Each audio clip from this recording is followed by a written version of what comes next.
I just I would love to offer a word of encouragement. As a business owner, it is a lonely road. There's so many times, in fact, I was just talking to somebody today earlier about this exact thing. Like things are not going well in his business. And I I just want to reiterate that you're not alone. Like things don't go well for everybody. Unfortunately, we see social media and it's like, oh wow, they've never had a problem and they're making $100 million a year and that's their private yacht. And you're like, what am I doing wrong? And that's not the way to look at it because if we peeled back the layers and looked at what reality actually is, we all have skeletons in our closet. We all have problems. We all have road bumps. It's just how you get through it. So my advice is hold on. And if you need direction, reach out. Don't wait forever. Find a mentor, find a coach, somebody that's been there, done that. Most business advice ignores your family. This podcast doesn't. Welcome to Family Oriented Business Growers. Hey, welcome to all of you, bandits and chilies. Today's guest, when I was trying to tee up this interview, he sent me a message and he said, oh, hey, can we revisit this next week? Because right now, until Sunday, I'm on a cruise with 40 of my employees.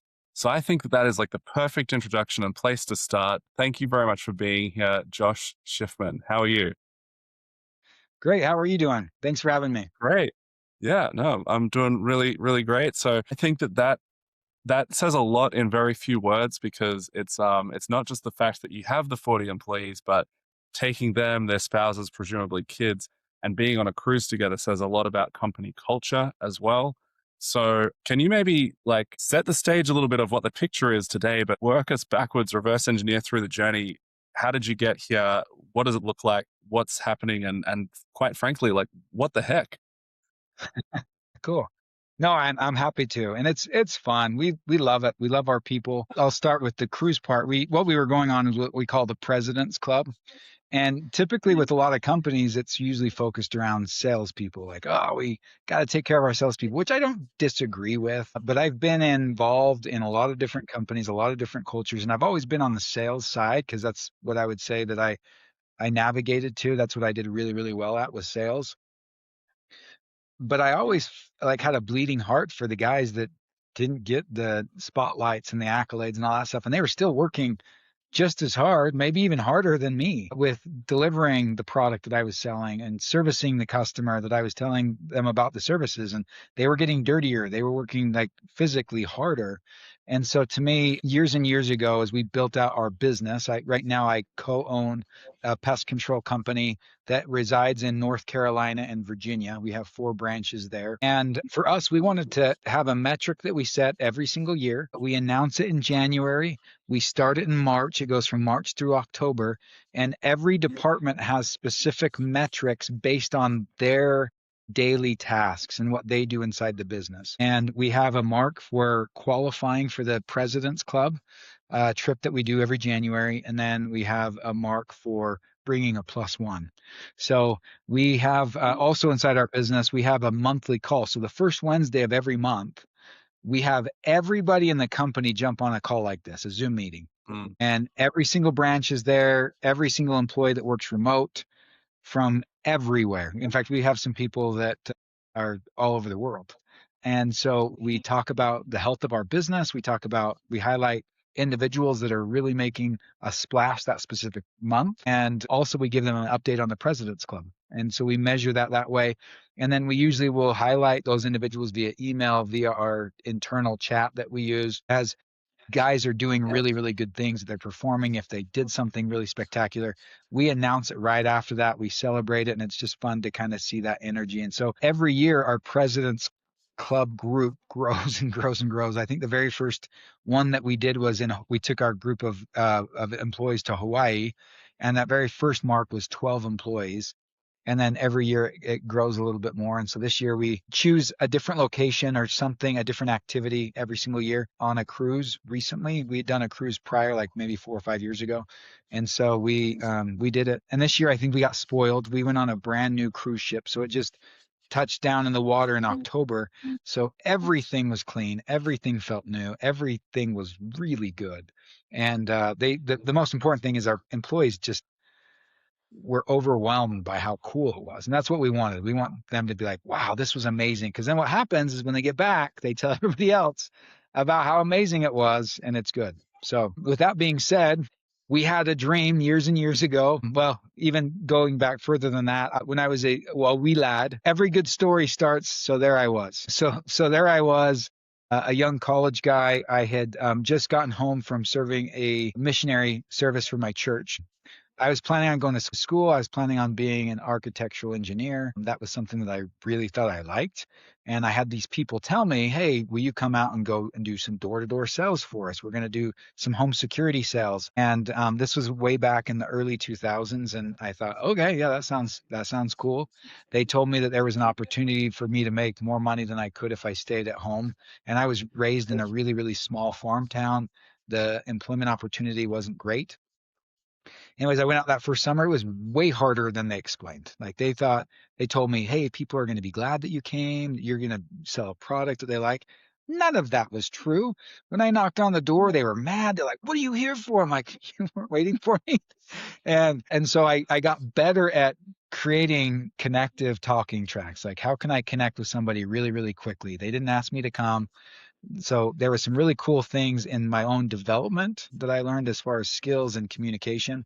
And anyways, I was able to turn around a very slow start into a successful one. And I had made more money in the 3.5, 4 months that I worked than I had ever made in my life. Like I made $35,000.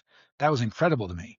And that turned into something bigger. They invited me to come back and be a part of the leadership. So I was going to school at the time, recruiting my team. And then every year we made a little bit more and more money. And that was a great ride. I knew that I wanted to have some sort of a ownership. And so my business partner and I now, we got together. We kind of came from the same world, but different companies and different backgrounds. And I really liked what he was doing. We started this pest control company, just he and I and two others. We would go out and knock doors and sell pest control services. And then we had our two others that would service them. And what we had this vision of, hey, we're going to be profitable and really big in 3 years. And then year four came and we still weren't there. And then year five came and we still weren't there. And then year six came and we still weren't there. All the way to year 10 is with the very first year that we actually made profit. But it was really, really cool along the way. I can say that now, even though it was really painful as we grow, because there's things that you just people don't see, right? Everybody thinks you started a business, you must be a gazillionaire. You probably drive a really nice car and you go on family vacations and you probably like, I heard people work 4 hours a week. That's probably you, right? And Yeah, that's what and they you must have assume. no problems, no stress. Yeah, everything's just rainbows and unicorns the whole time. Yeah. Yes, yes, exactly. So, but we built our business. We learned along the way. We spent millions of dollars on trial and error and people. And we've kind of built, as we went through this whole process, we built a culture based around some of our foundational principles in taking care of people, taking care of customers. We knew one thing was that if we take care of our employees really, really well, and they love working with us, it will pay dividends over and over and over with how they treat our customers, how they are viewed in the public, how they are behind the wheel. Are they respectful? Are they polite? Are they kind? Are they thoughtful? Are they observant? Some of my favorite emails or messages or voicemails, text messages, things like that that I get from people that maybe are our customers or maybe aren't are when they tell me about our employees doing something really, really cool. We had a couple of car accidents this past year where our technicians saved lives. That was awesome. Mm, Like we had mm, this lady call us up and she says, I just have to tell you about Kenneth. He saved me. Like was in my car wreck. I rolled over and he pulled over and he cut my seatbelt and he pulled me out of the car. And I just thought, man, how cool is that? And for us, it's yeah. not he didn't do that because we built a certain culture, but we attracted that type of individual. And I think for us, we really try to be aware. And I think what we harvest and grow internally is something unique and something special. Yeah. So which leads us to the cruise, right? Like that's the motivation part is the reward part is when you can kind of build that and let it marinate and develop, there's some really cool things that happen. And then we can enjoy part of the ride and the journey with them by financially rewarding them on things that they wouldn't normally do. They like if I gave them a different, hey, you could choose, $2,000 cash or go on a cruise, they're probably going to choose cash and they're going to spend it on bills. but Yeah. instead we take them on experiences and like, man, this was amazing. I would have never done this. I know. That's why we took you. Yeah. Yeah. And that's not like a cop out either. It's not like, well, I'm spending this money for you so that you don't waste it on like, your bills and stuff. But it's also people when it comes to experiences, like even from like a business owner lens, like going to like an industry event or getting coaching or just getting into a new networking group or whatever it might be, you might think going into that thing that you know what it is and that you know what you're expecting to get out of it. But then when you actually go and experience it, what you get out of it is something completely different. And so for your employees, like they're excited. They're like, hey, we're going to go on a cruise or we're going wherever it is for next year. Um, they're going to be pumped about it. But I'm sure that the experience of what actually happens and what they come away with is not what they were expecting. Is that a fair statement? For sure. And the other cool Mm, thing too is every time that, like we have all smartphones now, so it will say, hey, this time last year you were here, right? Like mm, it replays your memories. And so what we want to also do is connect that memory with who we were with and what we were doing. We do the same thing with a lot of different incentives. Like every March inside our business, we have Nike month. And so mm. everybody in the company can earn a custom pair of Nikes, and we outline Yeah. exactly what they need to do. And it's not necessarily company specific. Like one of the things is walking 10,000 steps a day. And so Mm, if they check it, they can check it off. They take a picture of their watch. If they don't have a watch, we'll buy a cheap tracker for them. But then they earn these custom pair of Nikes and it has our company name on it. But every time they put those shoes on, every time they go to the gym, every time somebody says, oh man, those are sweet kicks. Where did you get them? Then they have that connecting. Oh, I earned them, and this is what I did. And so we try to do that because I think people will always remember that. Whereas if they took the $200 or whatever it costs us to customize them, it's gonna go to a cell phone bill, it's gonna go to dinner, and then they don't remember. mm. They don't have anybody that gets to keep giving them that reward and that remembering what I did to earn that. Yeah. And on an identity level thing too, because I'm that's like a real focus area of mine at the moment is like beliefs and identity shift and all that kind of stuff. Our subconscious doesn't communicate in English at all, but what it does communicate with, what it understands is symbols and directions. So when you have something like that, that's an experience or that it's this tangible thing, it's this pair of shoes, that can become a symbol. It can become a direction. Or it can become this pattern of behavior of the 10,000 steps, which by the way, like the 10,000 steps, the admin people in your team versus like the technicians would just be laughing. Like, we're going to get 10,000 steps in today. And like the Yeah, admin people are like, hey, we need to finish up so that we can go and do our 10,000 steps. But exactly.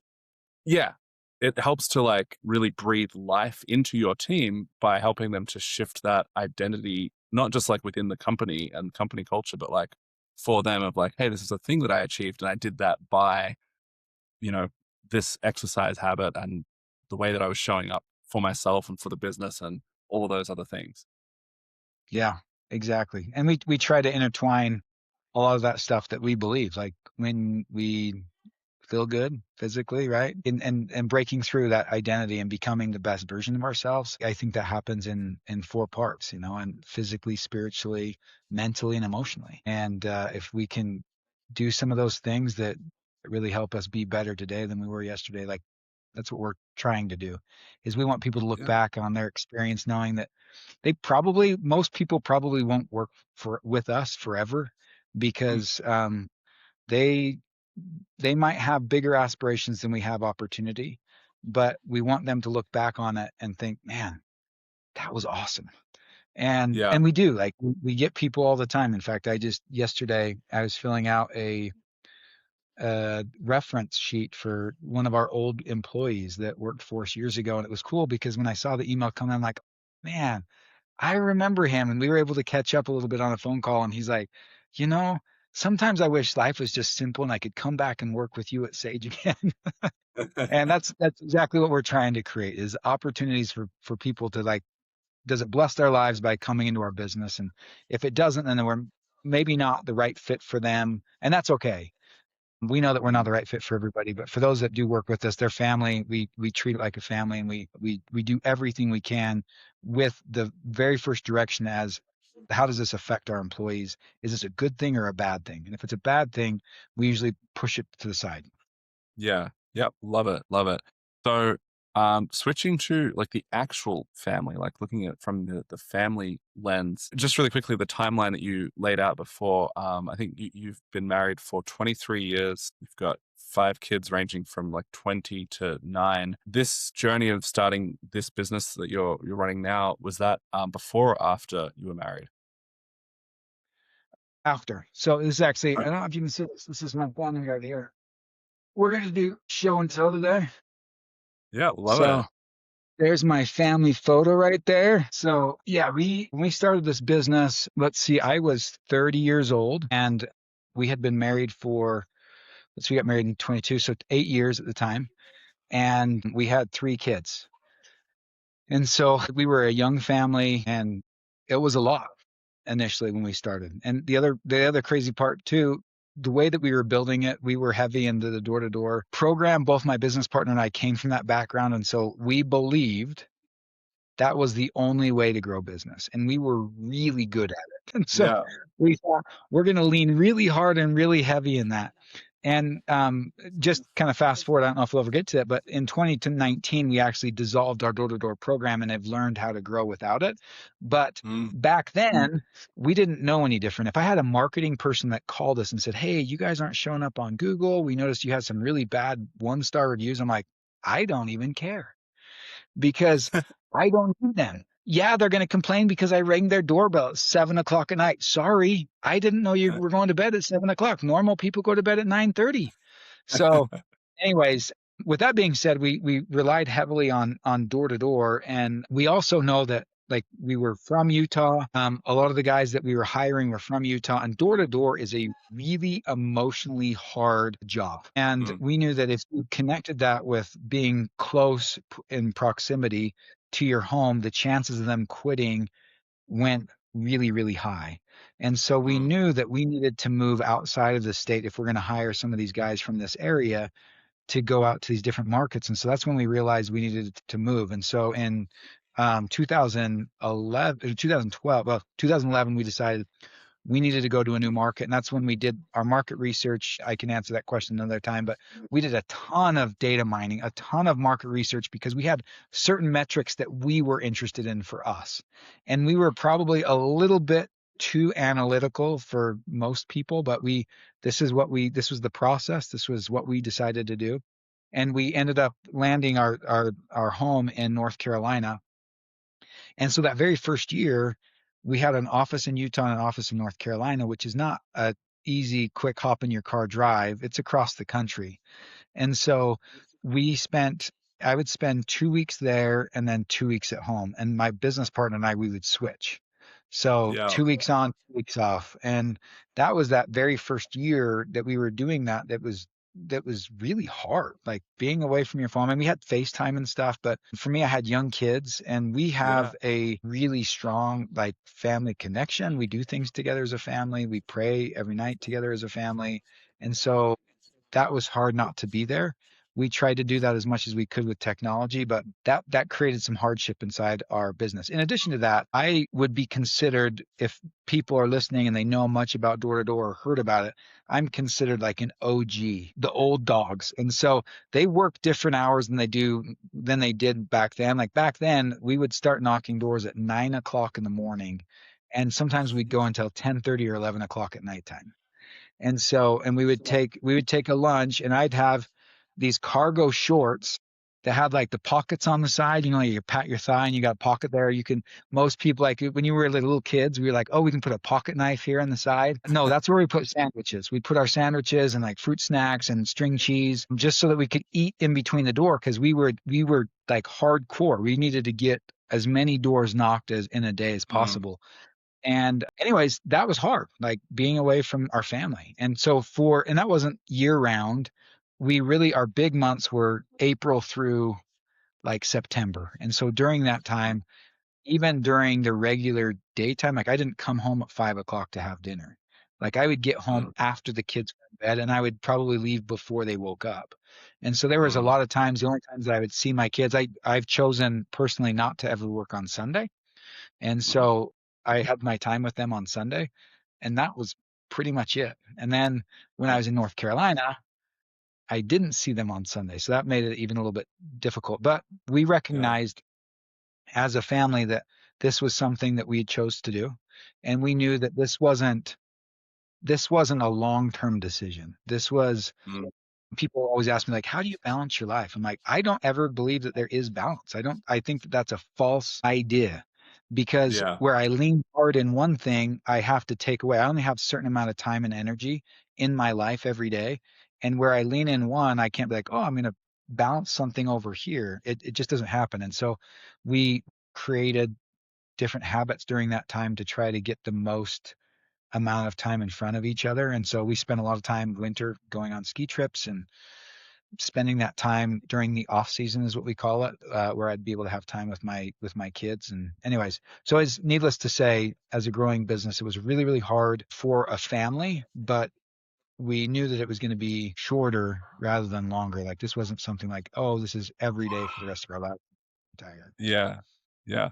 So, all right. So that sounds like you're in the struggle bus there for a while, and kind of literally traveling between locations on a 2 weekly basis in the struggle bus as well. Now, you were about, I think, just tracking the timeline, it was about 8 years into your marriage that you started the business, and then it was 10 years into the business that the business actually turned a profit, right? So, Yeah. what was the catalyst for starting the business? How did you decide this is what we're going to do? And then how were you able to stick with it that long? Or perhaps even another question in the mix there, I'm just like throwing this whole bundle at you. Why did it take so long? But like, how were you able to commit to it for so long when it was not doing what it was supposed to do on like the hopes and dreams list on the piece of paper? It's like, hey, it's not doing any of this stuff. Why are we still doing it? So maybe talk through that a little bit. No, that's a great question. Yeah, so one of the blessings that did help us is being in a position financially that we made a lot of money in our first 8 years, that we were able to do some things where we were able to work without having the need for a lot of money coming in. And when I say the 10 years of profit, we still had a little bit of a stipend, I would say. People like, oh, you and your business partner paid each other a salary. And it's like, if you want to call it that, we actually made less money than our call center people. We just paid ourselves enough money to pay the bills. If we had a mortgage, we paid that. If we had phone bills, we had health insurance, that type of stuff. Like we just gave ourselves enough money to do that. And we just always took equal. So whatever we took out, like we said, hey, we're going to take out $2,000 a month from the business. That's what we're going to take. And so we learned to be really, really frugal. Like my wife is incredible. She grew up on a dairy farm. She is really frugal. She's really smart. She's really talented. She's done an incredible job with our family at home. And so she was the biggest support with me. And so she was able to take care of those things. And there was a lot of hard conversations of, hey, do we have money to do this? Can we buy this? And it's like, let's wait until next Friday. Can we get by for another week? So there was there was that blessing. I knew going into it. So my first 8 years was doing door to door home security sales. And we would move every single summer. We moved 13 times in that first eight Mm. years of marriage. So we established a home in Utah, but then we'd leave our house and we spent some time in Chicago, Illinois, and we spent some time in Memphis, Tennessee, and Minneapolis, Minnesota, and Northern California, Southern California. So we moved out to these areas and we lived there temporarily during the summer while we were working, and then we'd come back home. Anyways, I knew that, or at least I felt my expiration, like I had a shelf life on that type of living. And Mm. there were some times along the way, I remember my oldest son saying, Dad, do we have to move? Like, I want to be here with my friends. And do we have to move this year? And so that kind of like tugged at my heartstrings, realizing like, man, that's really, really hard. And so I recognized like I was getting to that point where I needed to change. The other thing too is sometimes as we grow and improve as an individual, we recognize that the pond that we're fishing around, or the pond that we're swimming in, sometimes people use that analogy, is a pond we don't really want to be a part of. And I Mm. recognize that there were people inside that I was working with on a regular basis that I wasn't helping me be a better. I will never say that everybody was like that. There were some incredible individuals that I worked with that were incredible, but just the culture and like I was just not their people and they weren't mine. And Yeah. so I knew that I wanted to move on. That's when I met my business partner who was actually starting this pest control company before even me. And I saw as we became closer friends, he always invited me, hey, come be a part of this. I'm like, hard no. It's door to door sales. I'm done. I'm not doing that. But the more I got to know him, I recognized it's not what you're doing. Like I didn't have a hate for door to door sales. People sometimes think I'm crazy because I don't mind it. Like I enjoy it. And like, what? And I'm like, well, I've just done it for so long and I've become good at it that I don't have the pit in my stomach. I don't get nervous. I don't have the anxiety that I had when I did it for the first year or two. Um, but I recognized it was who I was doing it with rather than what I was doing. And I always tell Mm, people this, if you can believe in the product and you like the people that you work with, you can probably have a good career doing it. mm, And so for me, it was about who I was doing it with and the vision of what we were building. And so that was really the keystone and the foundation when it was going through, like fast forwarding all those years when we weren't making any money. And we just felt like, man, is this the endless road of devastation? Are we wasting this decade of our lives? But the other part to that too, that a lot of people don't understand is that we chose our marketing effort. I said earlier how I felt about marketing people, right? Like I just wouldn't do it. Like I didn't care about Google. I didn't care about building relationships with other businesses or anything like that. It was just strictly knocking on your door and I'm either going to sell you or not. And maybe you're not ready today, but I'll call you back later. That was as much marketing as we did. We weren't doing any door hangers. We weren't doing any postcards. We weren't doing any billboards or anything like that. And so for us, the growth mechanism, the one vehicle that we were using, which was door to door, is extremely expensive. To kind of mm. paint in the picture, we would sell a pest control contract that was good for 12 months, and that contract was anywhere between $500 and $700 a year in revenue. Mm-hmm. So part of that pie, we cut out what we had to pay for our technicians to go and deliver the services 4 or 5 times every year, depending on how many visits we went. We had product costs that went into that. We had costs back at the office for our customer service reps and our softwares that we were using. So there was costs inherent to just doing everyday business. And then on top of that, we had to pay commissions to our sales guys to go out door to door. And our door to door guys didn't make an hourly rate or a base rate. They just made commissions when they made a sale. And when they made a sale, the commissions were high. And so to conceptually wrap around this, we budgeted 85% of that first year contract revenue to commissions, to apartments, to incentives, to bonuses, to all of that stuff. So we had Mm, 15% that covered the rest of the cost. And if you do the math, it doesn't work. And so what we were betting on is that these customers were going to stick past their year agreement with us and mm. extend it into the future. So we had to do a really good job on the service and impress the customer so they didn't just end the contract and go somewhere else. And so Yeah. we recognized that we started to make money about month 18 or 19 in the customer life. And so for us, because we were doing a rinse and repeat, and it wasn't just, hey, we're going to hire 5 or 6 guys. We started small. We had 5 or 6 guys, and then we had 15 or 20, and then we had 25 and 30, and then we had 30 and 40, and then we had 50. And then when you get to that point, you have to open up more branches. And for pest control, it costs us about $1 million to open up a branch.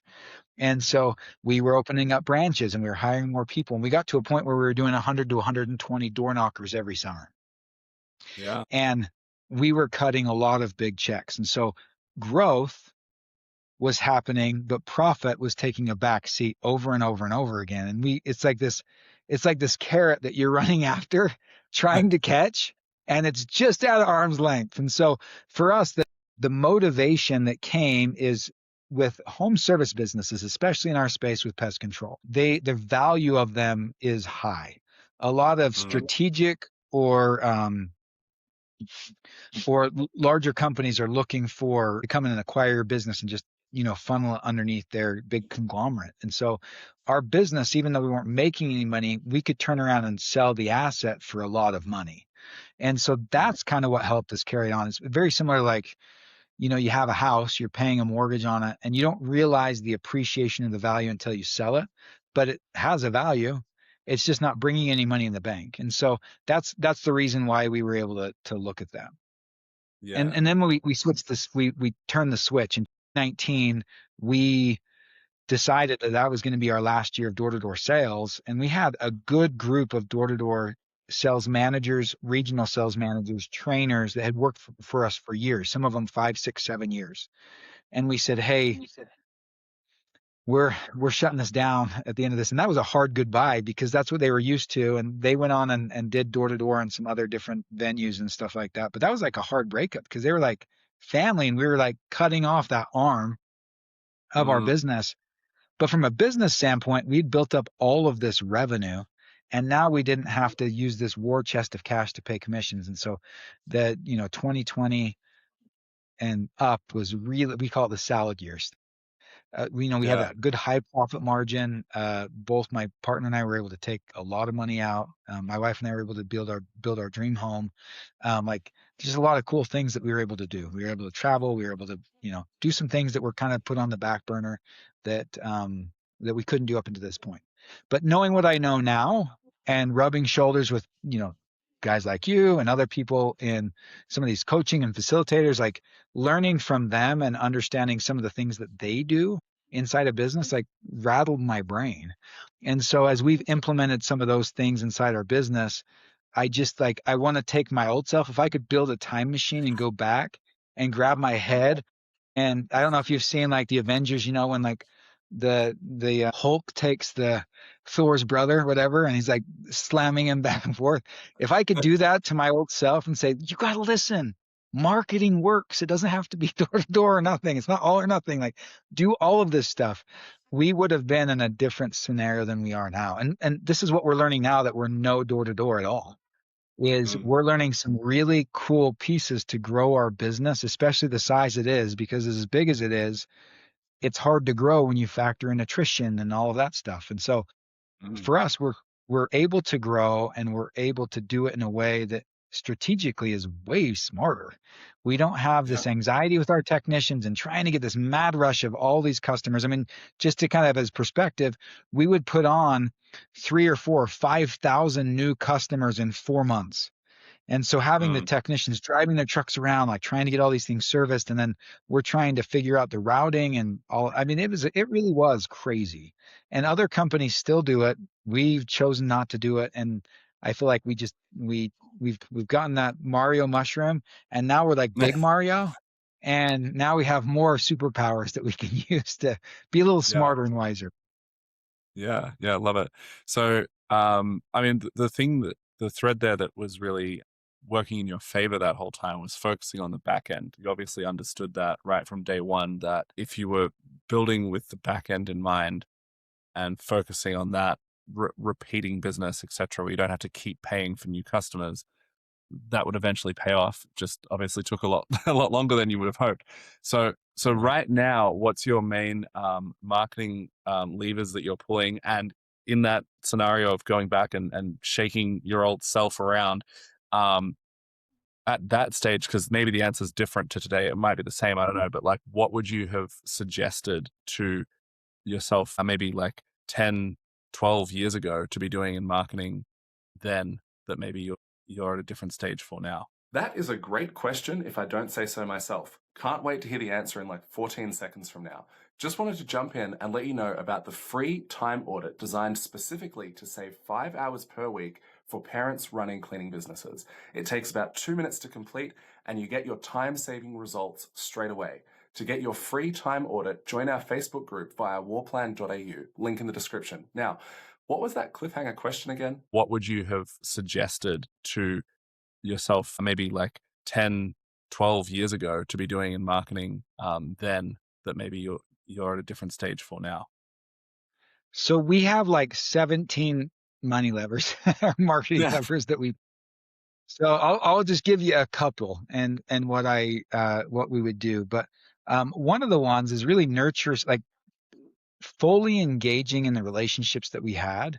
A lot of people call them joint ventures. Mm. 100, that type of thing.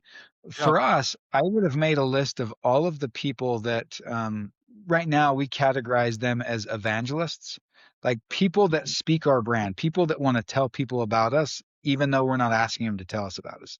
I would Yeah. have focused on that more. We weren't into social because neither me or my business partner are really big on social media. Like that's shifted the landscape a little bit. Mm. You have access to so many more opinions now than you did back then. But if I could have done it differently, I would have said harvesting my relationships and really having them help us do that. We've done this in a couple of different ways. Realtors have been um, a big value add for us. We have a realtor group in one of our branches that delivers us 500 leads a year, just one Mm. office. And if I could have figured out what I know now, what we've done with them, I would have replicated that in every single branch with 5 or 6 different ones.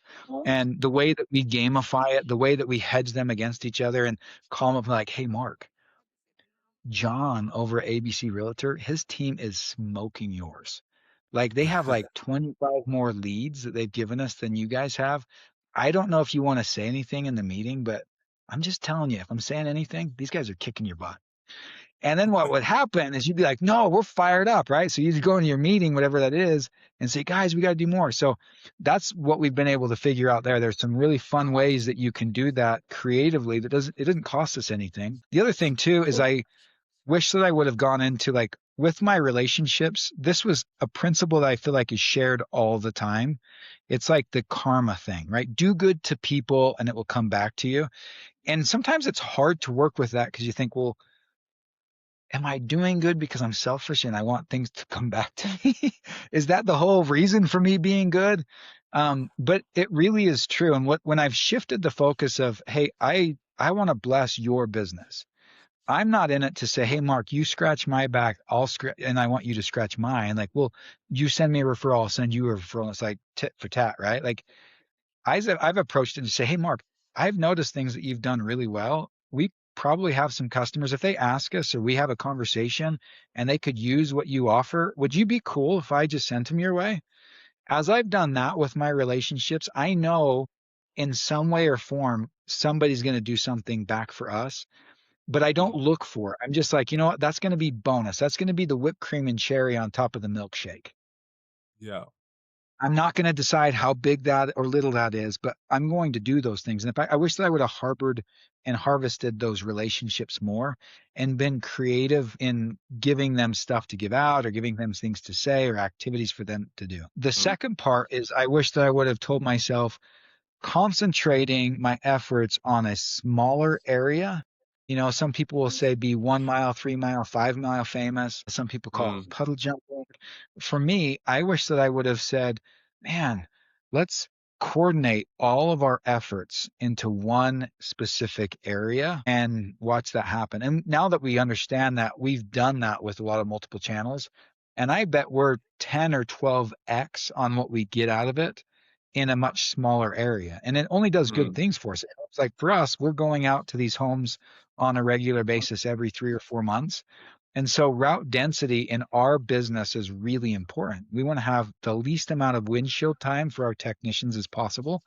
And so as we do that tighter, narrow focus, it does good on a lot of different levels. People think that we're the only company in the area. And I love it when they're like, I don't even know of any other pest control companies. I'm like, well, I know 271, but I'm not going to tell you who they are, right? You stay on this thought that we are the only one because we are. We're the only one that matters.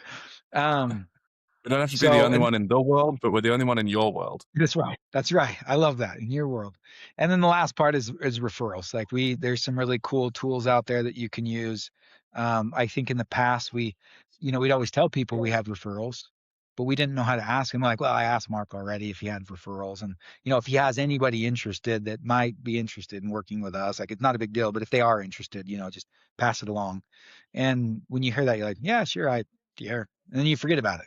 And now Mm. we understand the scripting, we understand the choreography, we understand the timing, we understand some of the tools. This whole idea of instant gratification. We have an app now that we use that as soon as their referral gets activated, they get a Venmo directed to them that's sent out to them instantly. It says, congratulations, so and so just joined the family.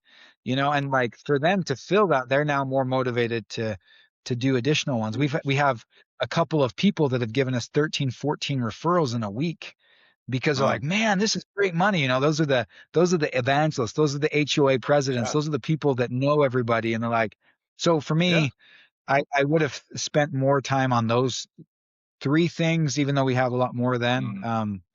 That are good. And then I guess I'm going to give you four. The other thing too that I've learned is giving back. Mm. Selfishly, we try to do a community event in every branch every single year, and we try to make it big. We usually try to order a bunch of food trucks, a bunch of bounce houses, a bunch of activities, we live music, all that stuff. We pay for everything, and we just tell people to come out. Sometimes we have an activity. Sometimes we're putting kits together to send out to people. Sometimes we have a service project. Hey, we're going to clean up this park or this area, but we always have a community event and we want to give back to the community. So we usually try to outline what those are. We get our customers involved by suggesting certain things to us that we might not be aware of, like are there Mm. schools, are there parks, are there communities that are in need? Let's focus on those. And so I think by doing that, we connect with the community and we're the local trusted service in their world. Yeah, for sure. And then like that gives you massive, like more than one of those things that you've just said, but just taking that one as an example, it gives you a massive ability to say, we are the only, like, we're the only pest control business that, and like it's a massive community event like that is something that even at scale, it's probably the way that you do it is probably out of reach of say many of your competitors. But beyond that, if someone wanted to do like a smaller version of it, the reality is that most people just wouldn't do that. Like it just seems like it's so abstract. It's like this whole big thing to organize. It has its own, it's almost like running a totally separate business that has its own tire fires.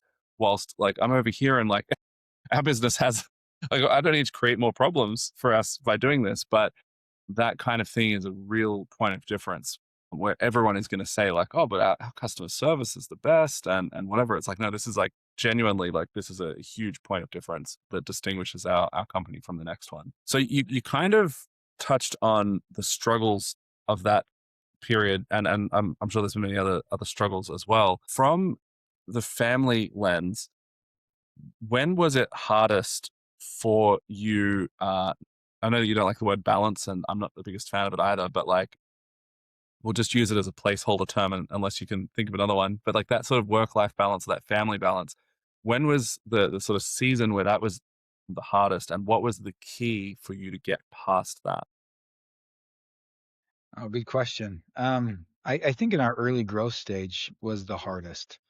That I think breaking because we had a routine, we had like a system that we had inside our family that worked, and we broke it. Like Mm. you cut it off. You're not doing it. I relate a lot to like if you're in a habit of going out on a walk every day and then you get injured and then you stop walking, it's harder to start back up. Once you get Mm. back there, lose motivation. Same thing with the gym. It's like January 1, everybody's like going to the gym. Hey, I'm going to get my better, improved physical self. And then it's like now I've got the whole gym to myself and nobody's there, right? It's like it's hard to stay motivated that stuff and hard to see progress and especially when you skip a beat. And so those types of things, which I believe the work that we do inside our homes is the most valuable work that we'll do here in our life on earth. And Mm. so that was a hard battle. Like just for me individually, that was emotional struggle because I Mm. felt like I was failing as a father and as a husband because I was trying to build this business. I was trying to build this dream, this idea of grandeur. And yet I was putting all of my eggs and all of my attention in this little sphere, in this basket per se. And it was easy even when I was home because I was so revved up and so focused that even when I was home, I would be responding to messages here. Mm. I would be like handling when my kids were in bed, I'd go get on my laptop and instead of spending time with my wife, I was on my laptop and like completing emails and directions. Hey, this is where we're going to be. This is what we're going to do. And that's hard to shift. Like people don't think like, oh, well, you clock out and then you're home. From a business owner, it's like you just don't clock out. And so I think starting early in that business was really, really hard. I think for me, it was two parts. Having an incredible wife that I do, she often reminded me, "Hey, can you clock out? Can you be done there?" And Mm. it was repetition. It's like when you go out for a walk and you haven't been on a walk and you're feeling like out of breath and your knees are hurting, your ankles are hurting, your hips are hurting, like things hurt. And for me, like setting this phone down and turning it off, inside I was like, oh my gosh, I'm missing all these opportunities. Like people are calling me, employees are probably like having, there's probably a truck on fire. Somebody probably died and I don't Yeah. know because I took my phone off, right? Like, all of those messages go in there. And so that was hard to exercise through. But I think just by the process of like, hey, this is my focus. And I would have a reminder that would go off and say, hey, turn off. And it was like, Mm, it got easier. Like the longer that you did it, it gets easier. Similar to like walking, right? Like the longer that you do it, you get through that painful, uncomfortable scenario. And then it's just, it's part of what you do. And so mm, I would say it was probably to really get to a point where I could shut it off easier was probably a year just yeah. because I am very, very driven and very, very focused. And when I get super focused. I am all in, like all emotion, physically, mind, everything is just on this one problem in front of me. And so when it was coming to the business, and I think that, my family, my kids, unfortunately took a back seat at that time, and that was tricky. But as, and that's where I probably justified it a little bit, like, hey, I'm working really hard so I can do this. But there were also some unique things that I was able to do in the winter. Like it's interesting because we gravitated around winter sports because Mm, I was home and we weren't out, working doing that. I was able to do things where I could coach all of my kids in their sports. I could be there all the time when other moms and dads couldn't. And mm, that was a blessing for me. So there was probably a little bit of justification, but also in my mind, a little bit of a reward. Like I rewarded mm, myself from being there, where I could spend a lot more time doing some of those things and growing some of those relationships. But one thing that I've always made sure that I always did is every week, every couple weeks, I always make sure I have a one-on-one with every one of my kids at nighttime mm. where we're just talking about life. Like, tell me about school. Tell me about your friends. Tell me what worries you. Are you worried about anything this week? What makes you nervous? And I never stopped those things. So even if I was gone and it was heavy, like those were things that were happening either on the phone or in person when I was there. And now there's opportunities that we have now where I have a very, very flexible schedule. And my daughter, she travels a lot for soccer all over the country. In fact, tomorrow I'm leaving to Portland, Oregon to go watch her play a couple of weekend games, I'll fly out, and not a lot of people can do that. I can just pick up and go. And so Yeah. there's a blessing for that. Yeah. Love it. That's great. That's great. Yeah. I think when you're talking about like the struggle of like turning off the phone and setting that down and feeling like, oh no, I'm missing out on the information, the updates, the opportunities, the fires. Like I need to know this stuff. It made me think of because it becomes like kind of an extension of us. I remember years ago, one of the when the Australian Open was on for the tennis, it was like big news that like Rafael Nadal had added like it was like 200 grams of weight to his racket or something. And it was like this big thing of like, how's that going to impact his performance, whatever. But the racket is an extension of his arm, right? And it's his tool that he's using all the time, and it's an extension of him. And our phones become this extension of us, and how, and it's even more so because it's like two way, and that's only going to get, I was going to say worse. It's going to become more pronounced the more and more that like things become AIified, right? And so it becomes harder to extract ourselves from that because we see it as this extension of us. It's this tool that we're always using, that we're connected to. It's giving us this information, this feedback. It's doing weird things to the dopamine in our brain. But at the same time, that distinction of like, well, I need to do this for the family time. Like I need to be able to put the racket down. I need to be able to put the phone away so that I can do this thing. And that shift, like you just mentioned, it took you probably about a year to like get to a place where you were like able to make that context shift. How do you go with that now in terms of like context shifting, like between like, for example, right now we're doing this. I don't know what you've got on for the rest of the day, and then I think you said it's tomorrow that you're leaving for your daughter's soccer game. Is that right? Right. Yeah. Like, how are you going to make sure that tomorrow when you're doing that, that you're not taking unnecessary work with you?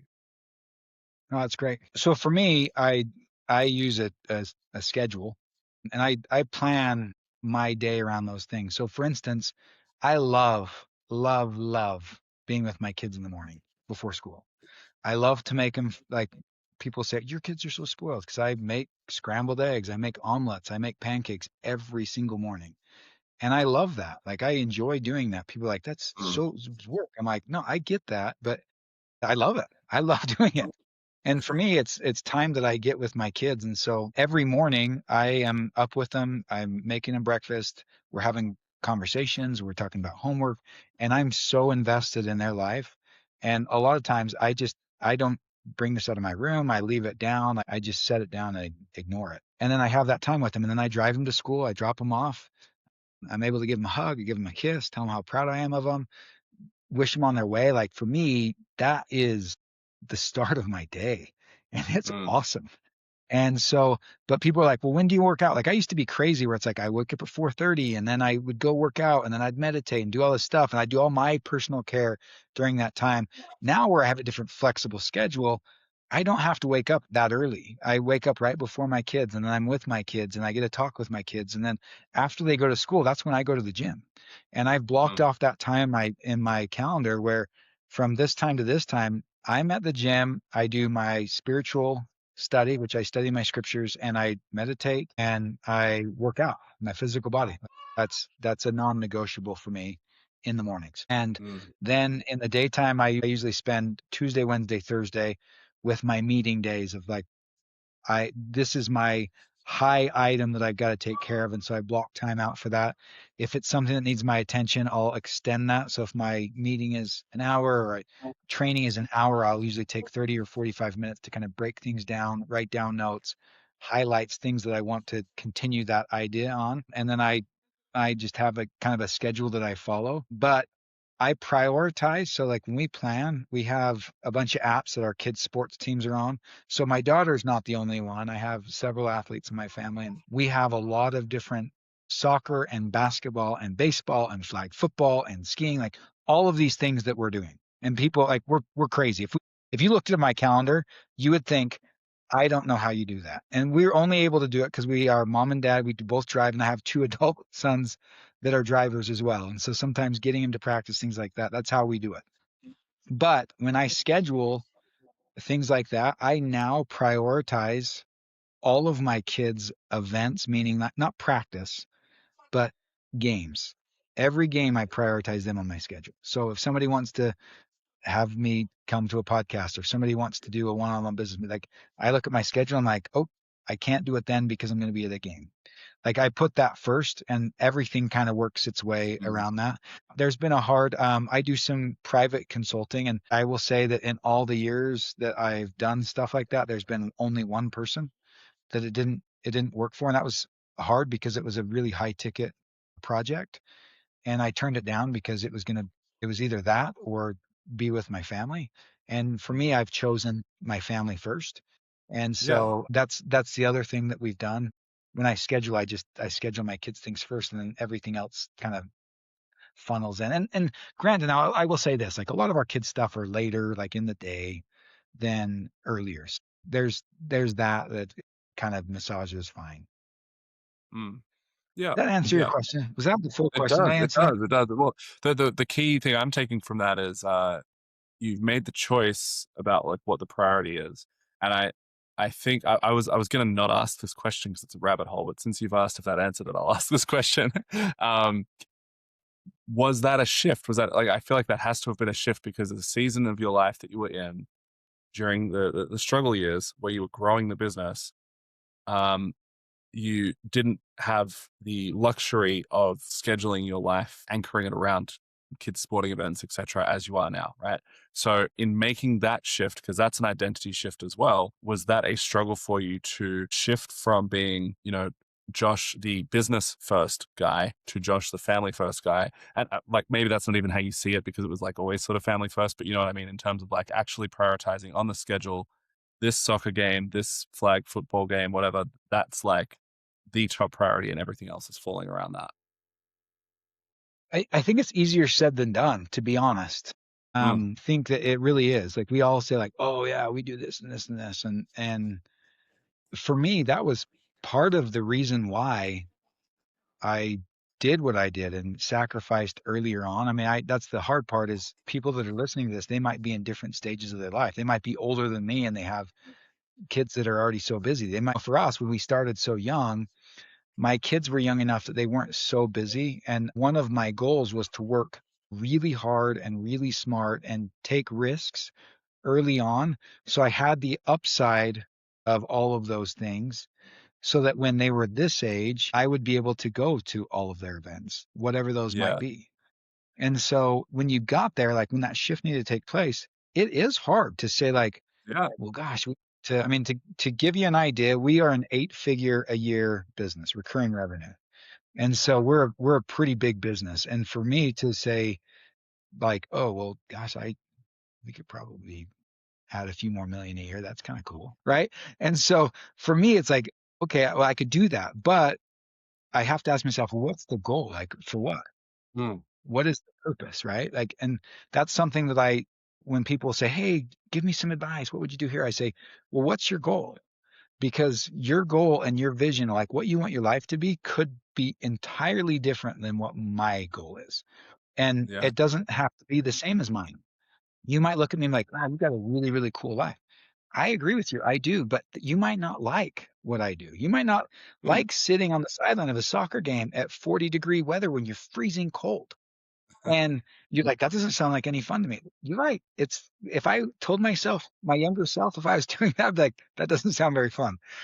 But I love watching my kids perform and all of their hard work and discipline to be showcased. Like for me, that's the reward. I'll take that type of thing. So with that Yeah. being said, it's easier to just say, like, oh, when this time comes, I'm going to shift.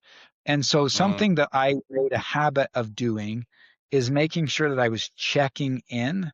And this is where I think it's really valuable to have some sort of a mentor, a friend, a guide, somebody that can grab you and shake you sometimes when things might go a different direction. I remember meeting with my business partner before we started this business, like when we were decided to join up.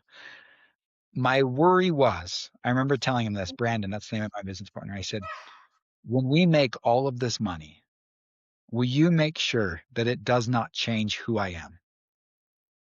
Because that Mm. was my worry. I didn't want to become so invested in the world of it that I lost track of who I really was and my purpose and what I was here to do Mm. and to learn and to grow. And I didn't want any of that to shade my person. And so I think having somebody to check in and say, okay, like I think it's really valuable to have vision boards. I think it's really valuable to check in and say, where is my health grade on a scale from 1 to 5? Where would I rate myself with my family? And if Mm. it's a 3, that's great. Like, that's great for you being honest. If it's a 1, great, you're being honest. Like, you're starting from somewhere. If it's a 0, if you're like so heavy into your business and you and your wife are having a hard time, your family, you're not connected to your kids, then say, hey, I'm going to start this month and I'm going to make it to a 1 out of 5. I'm going to make an Mm. effort. I'm going to Mm. do something different. And it doesn't have to look like, oh, I'm going to meet with them every week. I'm going to go to dinner. Like, that might even scare them away. Like, dude, what's going on with dad? Or what's going on with mom? Like, I hardly ever talk to him now. All of a sudden, he wants to be in my world. And so, but I think it's a good choice. And for me, I always try to do that on a quarterly basis, like check in with myself, like, hey, where am I at? Where am I at spiritually? Where am I at physically? Where am I at emotionally? Where am I at mentally? And in those areas, like for me, family is a big part of it. So am I the kind of dad that I want to be? And if I'm not, what do I need to do? And Mm. that's where like coaches and mentors are like, hey, Mark, like I'm seeing a trend here. I'm noticing something. Like here's a suggestion, right? And Mm. I've been fortunate and lucky to have some of those to keep me in, and then also scheduling time for myself to reflect and kind of grade myself. Like, how am I doing in this life that I wanted? Does it look the way that I thought it was going to? Yeah. I was asked a question by a coach a little while ago, which I didn't even understand at the time. Like the question was, what is your relationship with rest like? And I was like, what do you mean my relationship with rest? Like, yeah, we're good. Like I rest. But I feel like that kind of speaks to this and what you're talking about, where it's like it can be harder than it seems. Like you put all this work into, hey, and then I'm gonna have the time, then I'm gonna spend the time with my family and then whatever. And it's like, but when your identity over time, it's sort of just naturally kind of gets grown over with these weeds of what you're doing and you become tethered to the actions that you're taking and you derive meaning and you experience value from the fact that you're busy, from the fact that you're doing this and that that's your role and that's your job.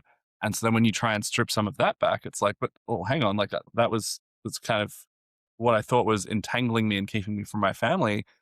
Now that I'm out of it, it feels like a safety blanket that I want to like put myself back into. So making that switch is a genuinely difficult thing. I think a lot of people experience the similar thing of like trying to get off the tools in their business. I know that I did. That feeling of guilt of like, well, if I'm not out there on the tools with the team, then, um, basically, I'm thinking in their minds they're going to be just assuming I'm like on the beach drinking cocktails and relaxing whilst they're like slaving away and working in the hot sun or whatever. Even if it was a case of me like getting off the tools so that I could go and do admin or sales or working on the back end of the business, but like I was still working. So there's a lot of those kind of relationship context switches that can be difficult. Now, I was going to lead in from that to the funny story we were talking about before we started recording. Do you have any other thoughts on that, or do you want to? I think I'll let you tell the funny story first because you're going to do it better justice than I would. No, I'll just add one little pin in this because this Yeah, came to my mind as you were go talking for is it. if you find yourself, anybody that's listening to this, if you find yourself in this place of like, hey, I'm having a hard time breaking away, or this is a safety blanket because it's like I haven't spent the time with my family or my relationship as I should or as I want to, that it's easier. And it probably is easier because you're in a habit and in the rhythm. My suggestion would be you pick one day a month and you send an email out to all you schedule that on your calendar, you block it out. That's your first step. Then you send an email out to your team a couple weeks before and say, hey, this day right here, or this time right here, I am not going to be available. I'm going to be here with my wife, or I'm going to be here with my kids, whatever that may look like. And then you do it. And then you Mm. go out and you turn off your phone and you go out and you have a ton of fun and you plan it out. You plan out an activity. You plan out something you're going to do. Maybe you're getting a weekend away or whatever that case may be or whatever it looks like. But start there and do it. And then what you'll do is you'll get that reward, that little dopamine hit of that relationship and that fun that will then translate into being more eager to do it the next time and being better at that. So a simple start that way. Yeah, love it. Anyways, the funny story. So when we were young, my wife was pregnant with our very first child. And we had the coolest Honda Accord. Like it was beautiful. We bought it from one of my friend's grandmas that had passed away. And it was one of those cars that just like sat in the garage and was hardly driven. So we got a steal of a deal on it. It was an older car, but it had like no miles and it was brand new. The leather was fresh. Like everything was good about it. Um, anyways, I would consider myself a very aware of others scenario, and I love to serve. I love to serve people. I love to be help. In fact, I'm probably my wife will always say that's a bad thing about you is that we can't go anywhere without you wanting to help somebody. And sometimes it could for sure be a bad thing. But in this case, we were driving to my in-laws. It was later at night and we saw this car that was stalled over on the left side, like left turn lane to turn going this opposite direction. And I saw him. And as we passed, I noticed this young girl that looked really, really emotional. And so something happened to her car. She was frustrated. And I thought, you know what? I'm going to get out and just help her. I'm going to get her off the road because it could be dangerous. This is a bigger road. There wasn't a lot of traffic at the time, but I just thought, hey, I'll help. And then we can call our family. Like we have cell phones. So I turned right and I drove down a little bit and I parked my wife's car there and left her in the car. I said, hey, I'll be right back. I'm just going to push her off. And so I go talk to her. I'm like, hey, is everything okay? She said, yeah, my car just stopped. I don't know what's going on. And I said, okay, can you put it into neutral? And she says, yeah, I can. I'm like, okay, you're going to put it in neutral.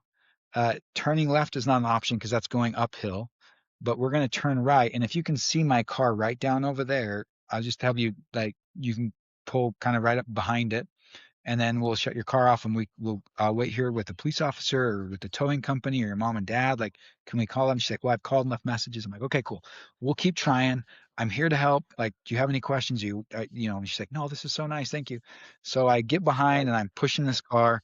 I'm like, hey, turn over to the right. And we luckily with gravity and direction, we get a little bit more inertia and we keep going. And so then we're to this point where I've pushed the car where I don't have to do any more work. And I'm like, okay, I'm stood back up and I'm like, stop breathing so heavy. And I'm watching this car gain acceleration and she is heading directly to the back of the car that my wife's in.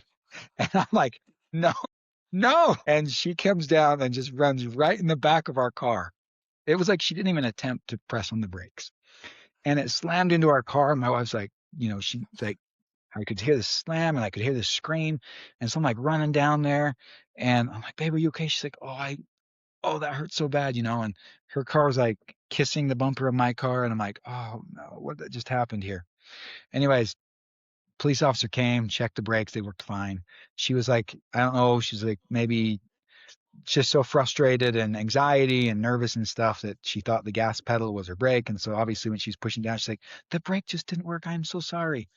Anyways, so my wife got a little bit of whiplash. We had to get our car fixed. It was a little bit of a disaster. But anyways, I was going to take this analogy into business because there's sometimes things that we do inside our business that we think might help that just becomes an utter disaster or a problem. And we had so in the early days of our business, we did a lot of door-to-door sales, and we hired this big group of guys that were charismatic, good-looking, hard workers, and they just told us this grandeur of what postseason was going to look like with all of these accounts.